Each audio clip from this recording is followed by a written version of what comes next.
Syederalun Ganjar Pranowo menanggapi terkait elektabilitasnya yang turun di simulasi 3 nama calon presiden atau capres versi Lembaga Survei Indonesia atau LSI. Namun Gubernur Jawa Tengah itu menanggapinya dengan santai. Menurut Ganjar Pranowo, naik turunnya hasil survei elektabilitas adalah hal yang biasa.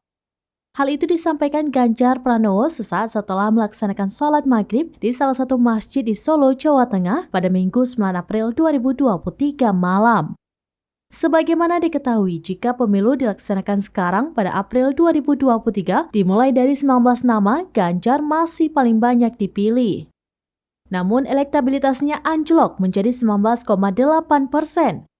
Padahal pada simulasi periode Maret 2023 sebelumnya, elektabilitas Ganjar Pranowo mencapai 27,1%. Sementara itu, simulasi Menteri Pertahanan yang juga Ketua Umum Partai Gerindra saat ini menguat, yakni 17,9% menjadi 19,3%. Di posisi ketiga, Anies Baswedan elektabilitasnya 18,4%. Meski tidak begitu menunjukkan perubahan, namun telah terjadi kenaikan dari sebelumnya 17,2%.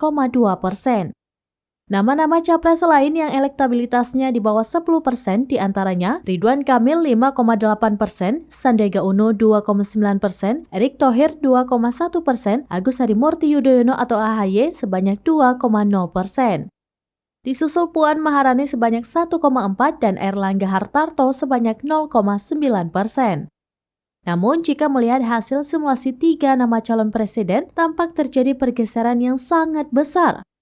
Penyebab turunnya elektabilitas Ganjar Pranowo disinyalir lantaran penolakan timnas Israel datang ke Indonesia oleh Ganjar Pranowo, hingga berujung batalnya gelaran Piala Dunia U20 di Indonesia.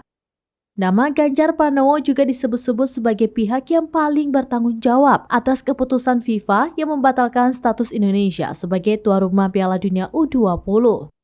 Situasi ini yang diduga menjadi penjelas di balik merosotnya basis dukungan Ganjar Pranowo.